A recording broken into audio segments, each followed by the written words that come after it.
Assalamualaikum warahmatullahi wabarakatuh. Selamat datang di podcast #manajemen bertanya.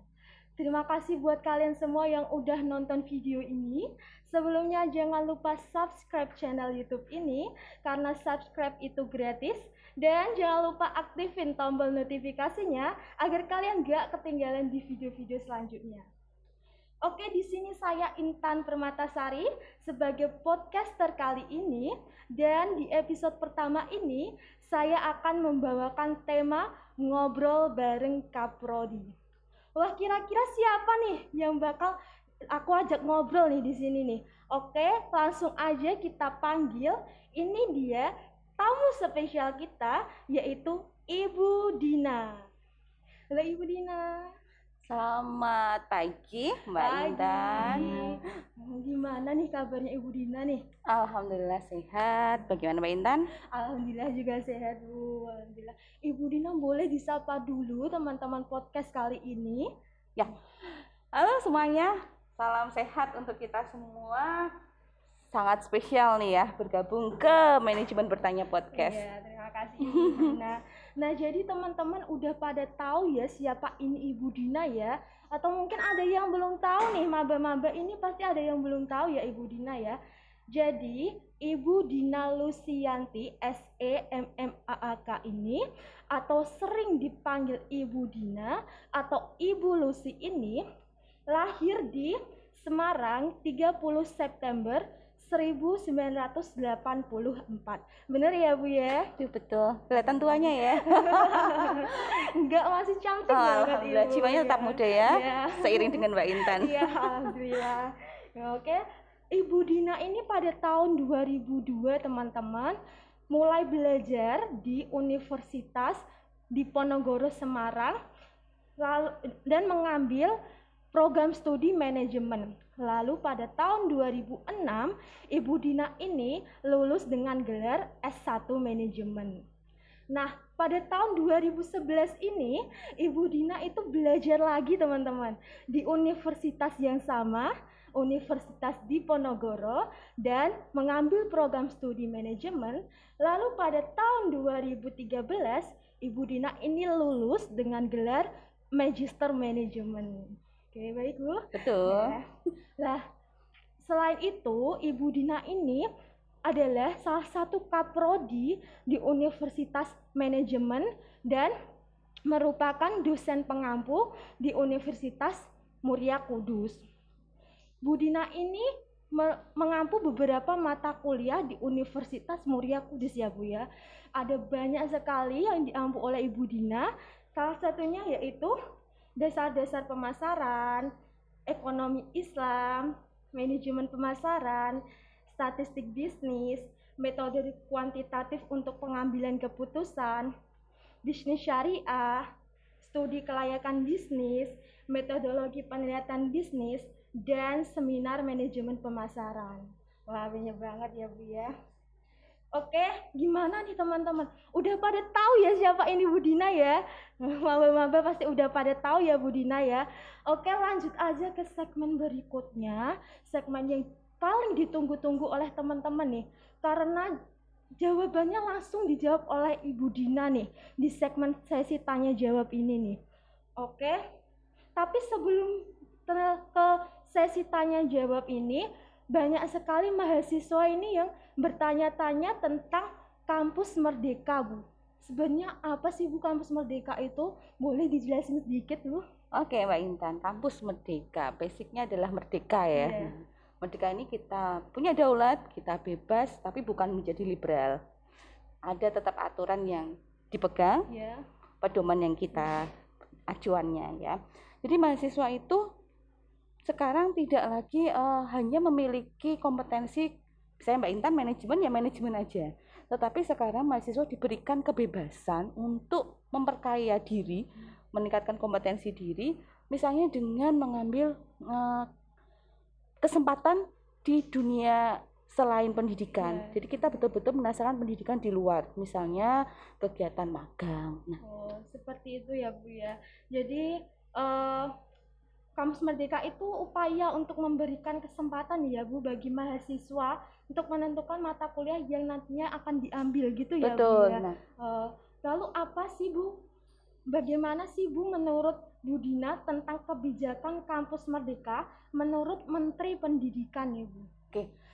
Pak Menteri kita kan Bapak yang gaul ya. Kalau dipanggilnya pun nggak mau Bapak Menteri, Mas Menteri kan. Nah, jiwanya betul-betul beliau digitalisasi sekali. Nah, kemudian ini merupakan suatu gagasan yang baik ya.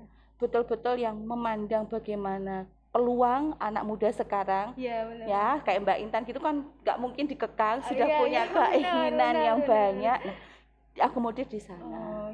Kampus Merdeka, merdeka untuk belajar. Ya Bu. Lalu ini bagaimana tanggapan Bu Dina nih tentang Kampus Merdeka Belajar yang tengah jadi sorotan bagi perguruan tinggi dan mahasiswa nih Bu? Perubahan yang besar dibawa oleh Mas Menteri ini menjadi sebuah hal yang baru juga ya. Bagi UMK sendiri, bagi prodi manajemen sendiri, kami harus tanggap dan adaptif menanggapi dari keinginan Pak Menteri ini untuk yang Merdeka Belajar, Kampus Merdeka ini.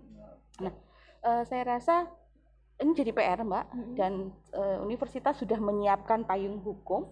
Dari universitas sudah menerbitkan surat keputusan rektor, ya Pak Rektor walaupun baru sudah langsung dia kerja cepat, kerja itu tanggaplah. Menurut keputusan rektor nomor 20 bulan Maret ini Mbak, jadi sudah diputuskan bahwa kita akan menggunakan skema untuk Merdeka Belajarnya itu adalah magang dan asistensi mengajar. Tuh, dua kegiatan itu kita fokus ke sana. Ya, jadi itu nanti Kampus Merdeka itu nanti berfokus pada magang dan belajar ya Bu? Iya, asistensi mengajar. Iya. Nah, terakhir nih Bu, pertanyaan dari saya nih Bu. Jadi seperti apa sih Bu pelaksanaan Merdeka Belajar bagi perguruan tinggi? Oke, nah selain tadi bahwa universitas sudah membuatkan payung hukum untuk dua kegiatan MBKM itu tadi, nanti diturunkan ke fakultas, turun lagi ke prodi Mbak. Prodi sudah menyiapkan kurikulum terkait dengan Kampus Merdeka tersebut, kemudian kami akan memfasilitasi untuk kegiatan magangnya. Karena memang untuk yang sesi mengajar kan kita masih mencari jalan karena kita bukan anak FKIP. Iya, benar. Nah, oke, baik, terima kasih Bu Dina atas penjelasannya tentang Kampus Merdeka. Oke, teman-teman, selanjutnya kita langsung masuk aja ke segmen berikutnya, yaitu sesi tanya jawab yang langsung dijawab oleh Ibu Dina nih.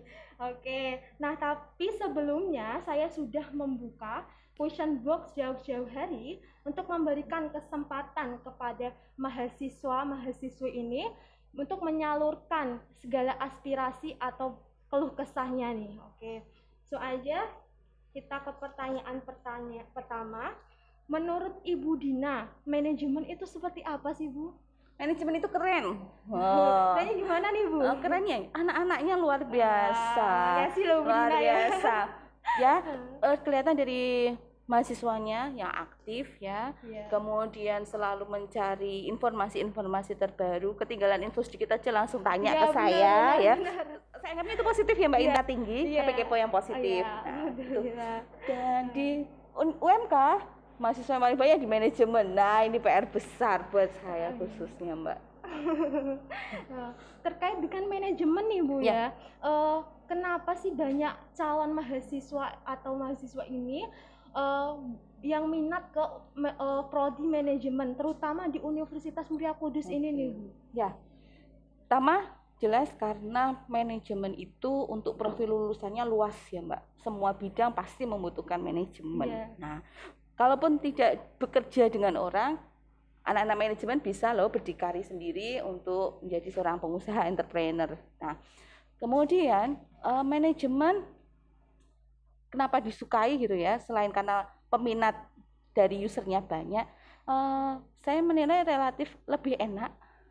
Kita bisa bukan ilmu pasti yang satu ditambah satu itu pasti dua ya.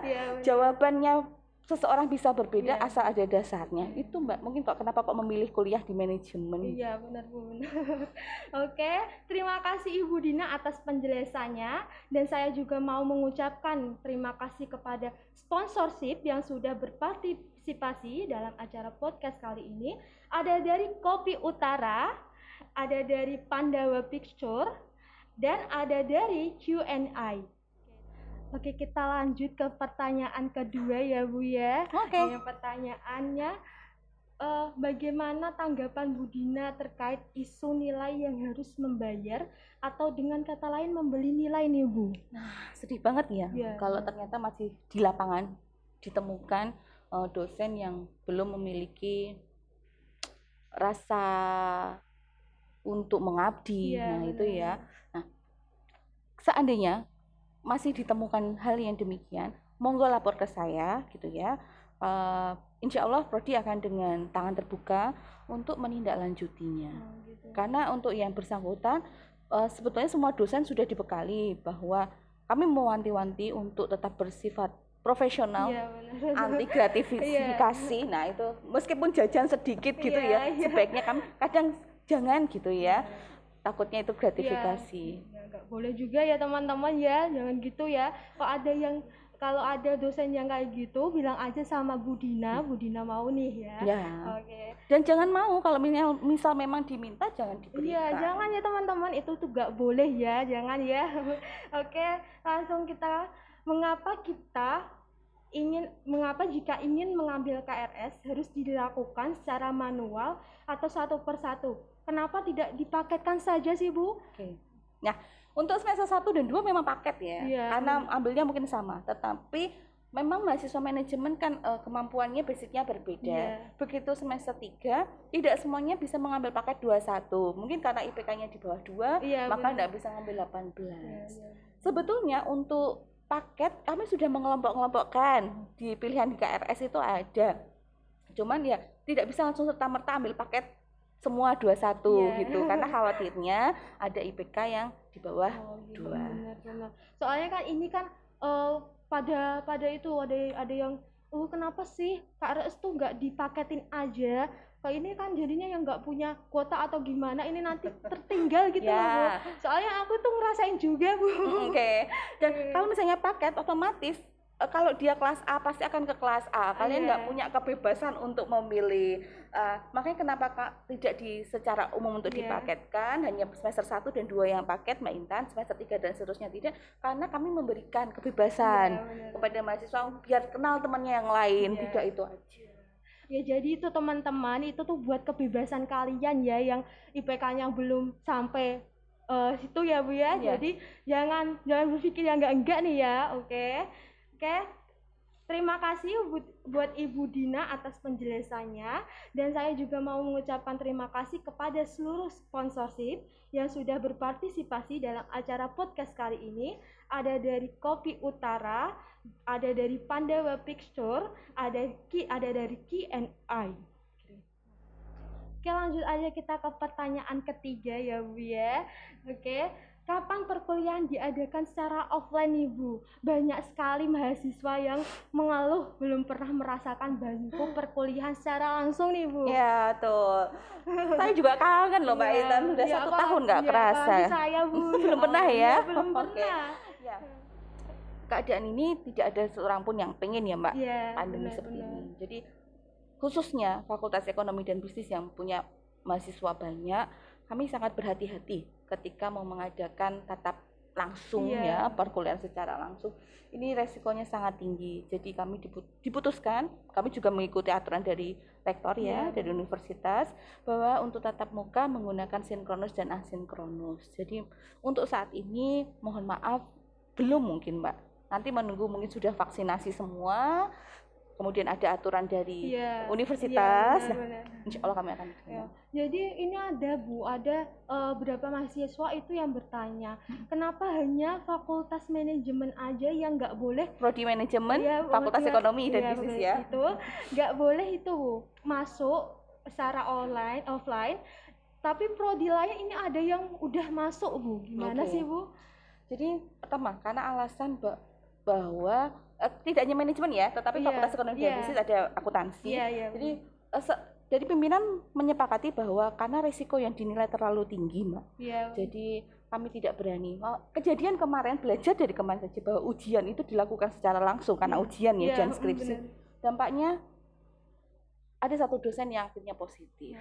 Nah, belajar dari situ aja. Ini yang ujian yang sedikit ya, apalagi Mahasiswa manajemen ya satu kelas misalnya sampai 60. Sekali, Bu, ini kalau mau dibagi hanya masuk 20 berapa kali kita? Benar. Jadi gitu ya teman-teman, itu sabar ya nunggu pandemi ini selesai. Kita berdoa bersama-sama agar pandemi ini cepat selesai teman-teman ya Bu ya. Iya, soalnya enak langsung tatap muka gini kan lebih jelas. Ngajarin dengan di laptop dan di papan tulis itu berbeda. Apalagi nggak kenal sama temen nih Bu. Kita cuma kenalnya tuh lewat online aja, nggak pernah. Ini ada kerja kelompok ya Bu, aku merasakan sendiri ada kerja kelompok itu nanti pakainya online, jadi kita nggak bisa langsung bicara gitu sama dia tatap muka, nggak kenal kayak gimana orangnya kan Bu, apalagi nggak kenal sama orang-orang ganteng ya pastinya Bu ya.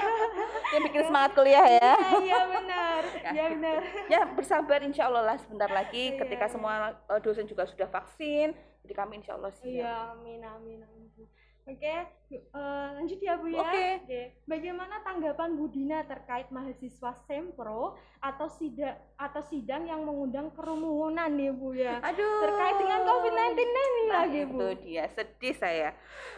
Sudah diinformasikan, tidak perlu bawa sponsor, apalagi baru Sempro itu baru sejung kuku, nanti masih ada ujian skripsi, masih ada ujian mendadak, dan ya euforia kebahagiaan itu wajar saya rasa Mbak. Tapi jangan sampai euforia itu berlebihan. Itu kan kayaknya teman gitu ya Bu, buat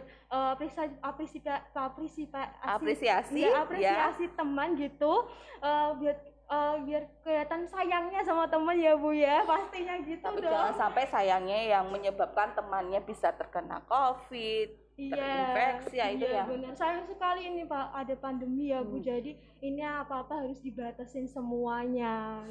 Aku sendiri ini loh Bu, sumpah pengen banget ngerasain gimana sih bangku kuliah ini, gimana ngerasain nanti diajar dosen secara langsung itu gimana sih Bu, pengen banget deh.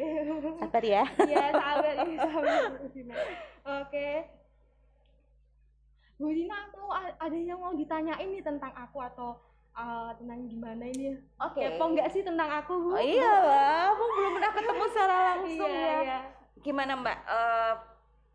Selama online ini pembelajaran yang diberikan oleh dosen itu bagaimana yang dirasakan Mbak Inta?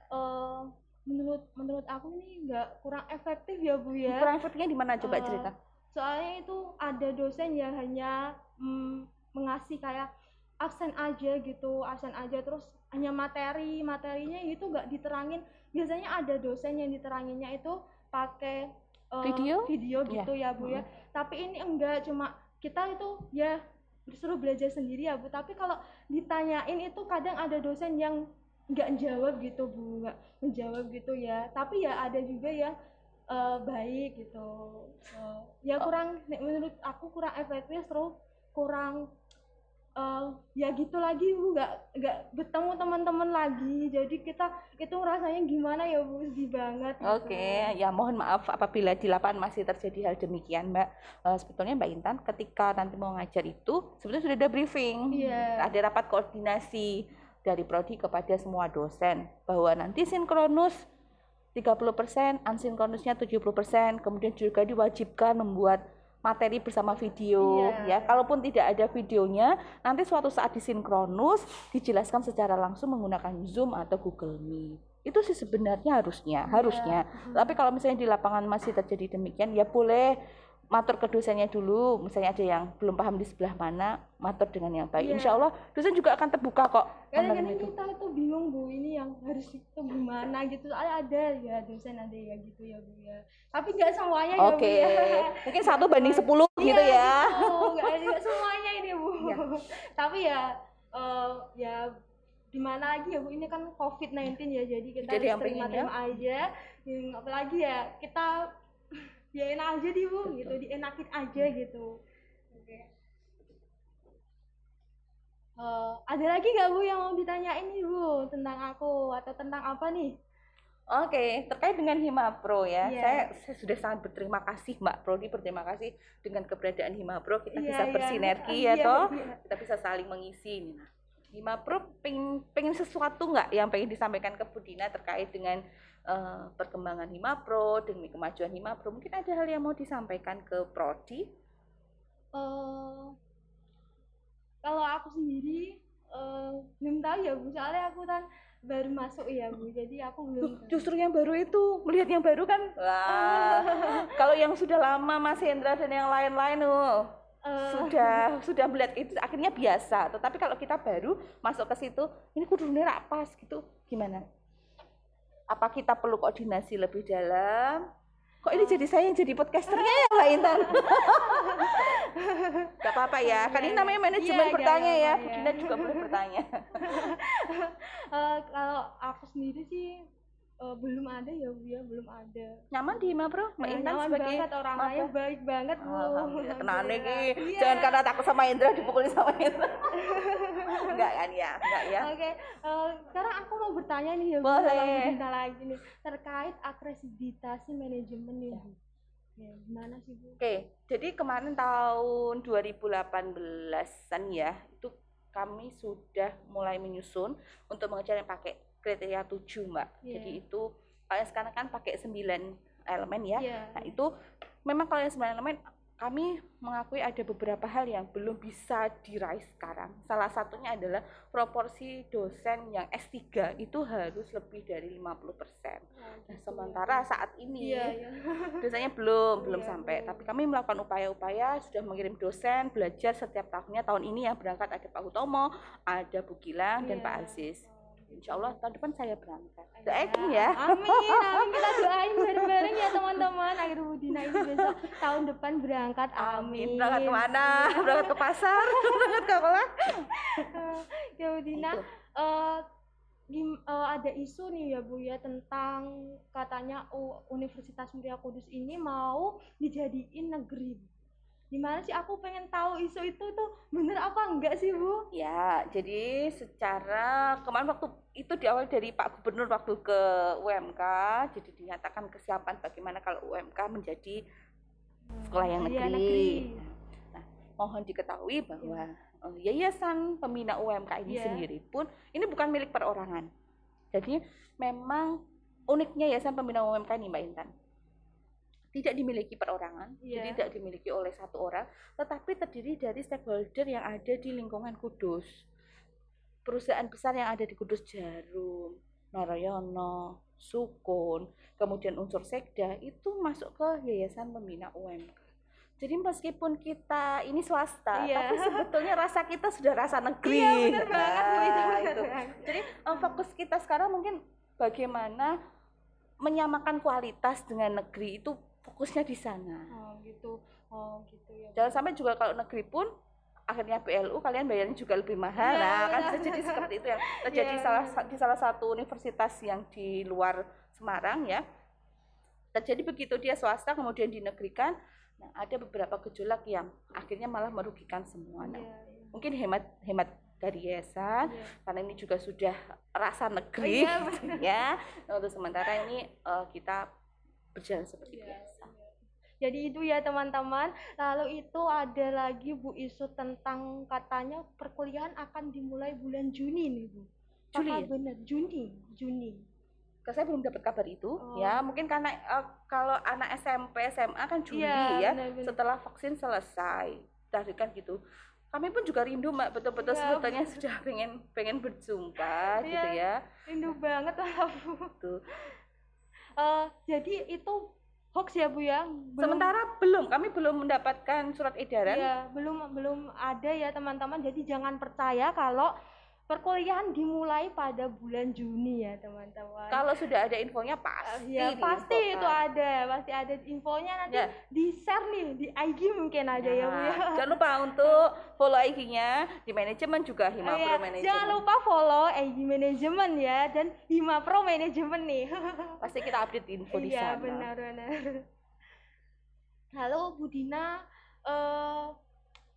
seperti apa sih Bu Dina ini kalau mengajar online ini gimana sih Bu? Mengajar online. Nah, ini luar biasa sebetulnya PR-nya Mbak. Gimana gitu saya harus menyiapkan PowerPoint. Kalau biasanya di kelas ya tinggal mancal gitu ya, tinggal jelasin. Kalau ini kami harus rekam video. Kadang kalau bekerja di rumah anaknya masih rewel. Mungkin ini yang ibu-ibu juga merasakan ya. Kemudian harus merekam, harus render. Nah, ini juga pekerjaan yang berat, ya artinya ya membutuhkan effort yang besar. Iya benar, benar banget ya Bu ya. Gitu. Jadi teman-teman itu dia tanya jawabnya tadi udah dijawab sama Bu Dina semuanya ya Bu Dina. Terima kasih untuk Bu Dina dan terima kasih untuk sponsorship yang sudah mensponsori acara hari ini. Ada dari Kopi Utara, ada dari Pandawa Picture, ada dari Q&A. Oke Bu Dina, wah udah di ujung acara nih Bu. Masih belum ngasih tahu lagi nggak info ini buat teman manajemen.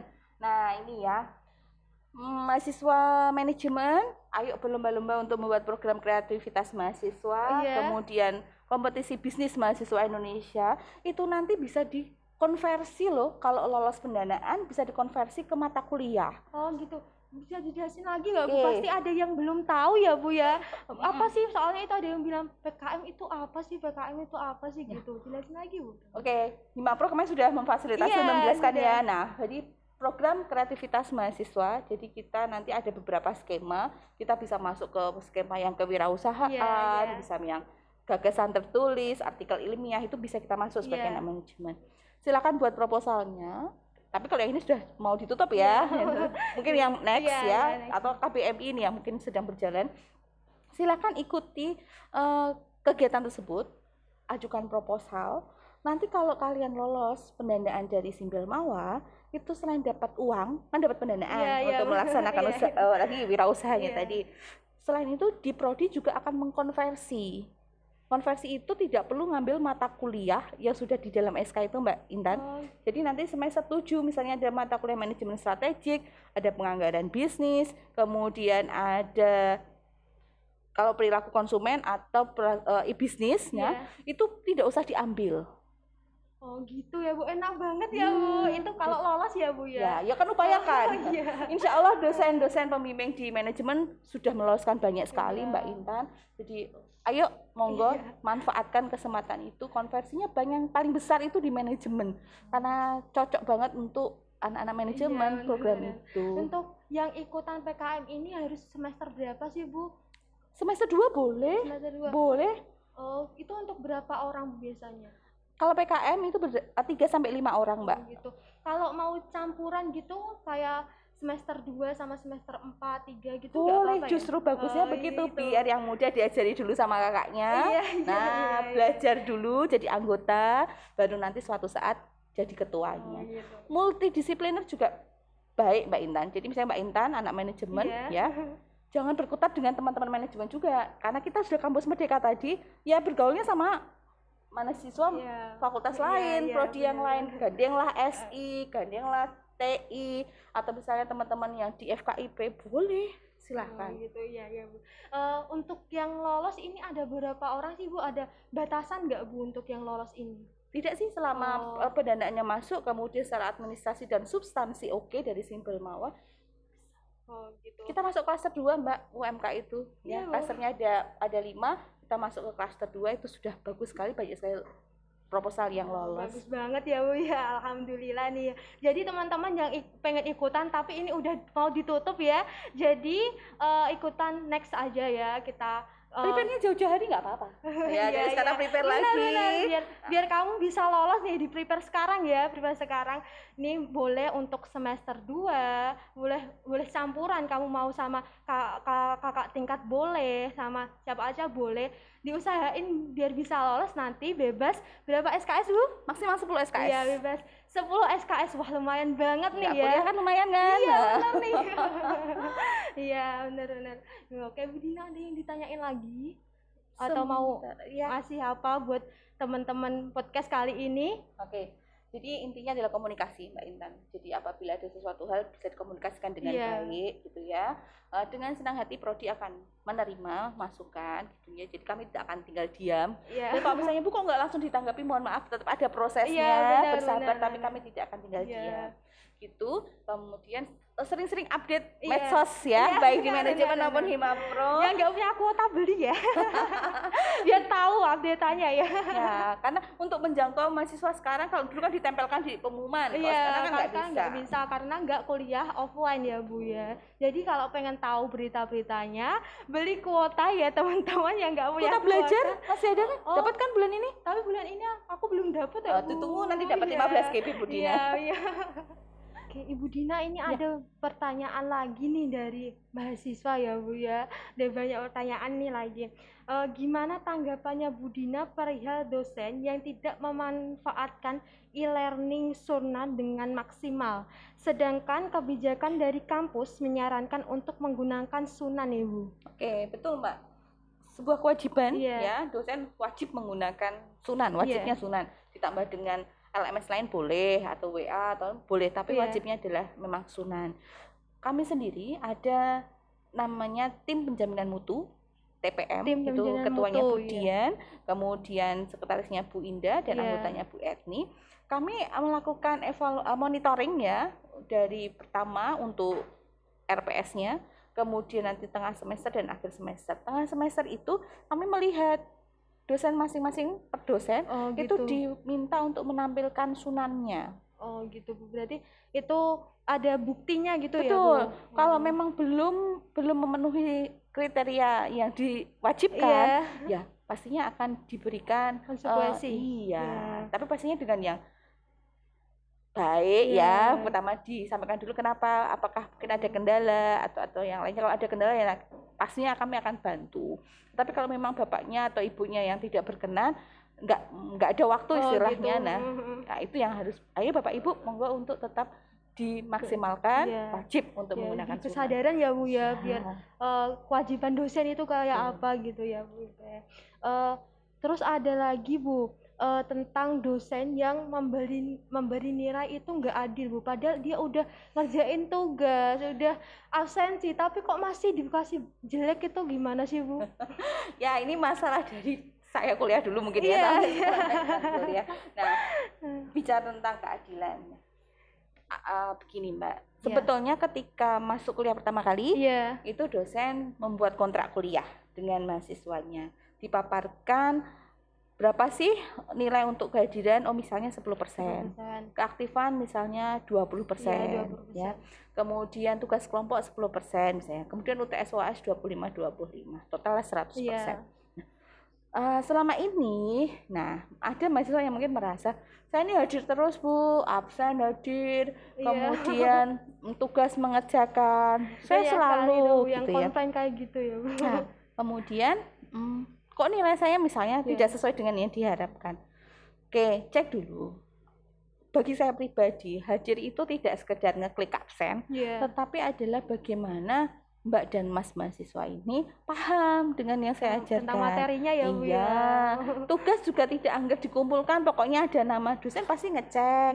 Apakah ini ada plagiasi dengan temannya, nyambung nggak dengan pertanyaan yang diberikan. Nah, ini yang kadang-kadang juga belum dipahami bersama-sama. Kemudian UTS UAS ini juga menjadi penilaian komponen Mbak. Jadi tidak hanya saya rajin hadir aja, tetapi ya komponen tadi ya. Iya benar-benar. Biar UTS UAS itu kan biar tahu ya Bu, ini belajar beneran apa enggak, membuka Sunan beneran atau enggak gitu ya Bu ya. Kalau seandainya mahasiswa sudah melakukan asesmen terhadap dirinya sendiri, menilai dirinya sendiri, loh saya sebetulnya nilainya tidak ini gitu ya, boleh kok secara baik, secara sopan gitu ya, mengajukan konfirmasi. Jangan konfirmasi lah ya, bukan protes, akan beda. Jangan protes ya teman-teman. Konfirmasi itu artinya membandingkan dengan ini penilaian saya, kemudian misalnya penilaian dari Bu Dina seperti apa, toh kok nilai saya seperti ini. Itu boleh, itu hak mahasiswa. Benar. Tetapi ya mohon maaf kalau memang dosen juga punya bukti eviden, ini loh Mbak, ya kamu hadir terus tetapi UTS-mu hanya 20 misalnya, ya mohon dipahami. Gitu. Jadi sesuai sama apa yang kamu lakukan itu ya. Soalnya dosen ini punya bukti ya teman-teman, jangan asal protes aja nih, jangan asal kayak gitu ya teman-teman ya. Ya boleh nyampaikan itu boleh, konfirmasi itu tapi boleh. Tapi secara sopan ya teman-teman, jangan nggak sopan gitu ya. Terus ini seringkali membandingkan sama temannya, waktu konfirmasi, Bu saya yang lebih rajin daripada si X lebih bagus gitu. Oke, tolong jangan membandingkan dengan orang lain. Mungkin ya dia tidak hadir tetapi nilai UTS-nya baik.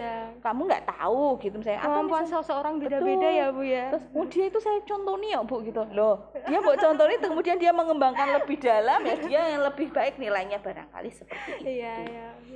Jadi itu ya teman-teman ya. Oke lanjut Bu, ada pertanyaan tentang mahasiswa yang datang ke Universitas Muria Kudus tapi nggak ada keperluan nih Bu. Gimana sih Bu? Kasih tahu dong teman-teman ini biar sadar diri nih. Ya. Pertama sadar diri dulu ya. Kalau nggak ada keperluan cuma kangen kampus ya dari luar aja, nggak usah sampai masuk. Nah sebetulnya dari pertama gini, kalau dibatasi betul-betul dibatasi, misalnya mahasiswa itu memang ada keperluan, nggak bisa ya Mbak, tetap boleh dibolehkan. Kami mengantisipasinya di awal itu sudah di termogan ya. Kalau di atas 38 ya, 38 itu nggak boleh masuk memang. Ya benar, udah ada di situ ya Bu. Ya. Kemudian ya kami mohon memang kalau sudah selesai urusannya di kampus atau bahkan tadi yang nggak punya urusan di kampus, ya pulang sajalah ya demi keselamatan diri kalian sendiri. Kadang ada maba itu yang gini Bu, belum pernah ke Universitas Muria Kudus kan aku maba baru nih Bu, pengen tahu nih Universitas Muria Kudus ini kayak apa gimana, tapi kan ini baru ada COVID-19 ini ya Bu, jadi jangan ya teman-teman di rumah aja ya, nanti ada saatnya kita berdoa bersama-sama agar COVID-19 ini cepat hilang ya Bu ya. Amin. Ada lagi nggak Bu yang disampaikan ke sama mahasiswa ini loh? Ya. Terkait nilai tadi Mbak, saya masih tergelitik dengan nilai. Yang ini selama ini selalu mahasiswa itu mesti berkutatnya kepada nilai. Mari kita ubah paradigma itu. Nilai itu hanya administratif. Yang paling penting adalah kalian bisa mengamalkan. Percuma dapat nilai A, habis itu ditanya nggak mudeng, implementasinya nggak ada, itu jangan sampai terjadi. Iya benar. Karena dunia usaha, dunia industri, yang dilihat pertama kali adalah administratif, tetapi selanjutnya adalah substansi diri kita seperti apa. Tuh paradigmanya dirubah, tidak hanya mengejar nilai. Jangan asal absen aja ya teman-teman ya, harus dipelajari juga nih biar paham ya. Oke, terima kasih Bu Dina. Oke Mbak Intan. Oke, ada lagi nggak Bu nih ya? Khususnya itu dulu ya. Nanti kalau ada pertanyaan bisa dilanjut ke medsos kita atau lewat email juga. Kalau ada pertanyaan boleh tanya di IG Manajemen ya Bu ya, atau Hima Pro Manajemen itu bisa sangat membantu di Hima Pro Manajemen. Oke, wah kita udah di penghujung acara nih Bu ya. Terima kasih buat Ibu Dina udah disempetin datang di sini ya Bu. Dan terima kasih untuk sponsorship, ada dari Kopi Utara Kota, ada dari Panda Bapik Store, ada dari Q&A. Oke, terima kasih. Jangan lupa subscribe, like, komen, dan share ke teman-teman kalian ya, agar nggak ketinggalan di video-video selanjutnya. Oke, terima kasih. Saya Intan Permatasari undur diri. Wassalamualaikum warahmatullahi wabarakatuh. See you.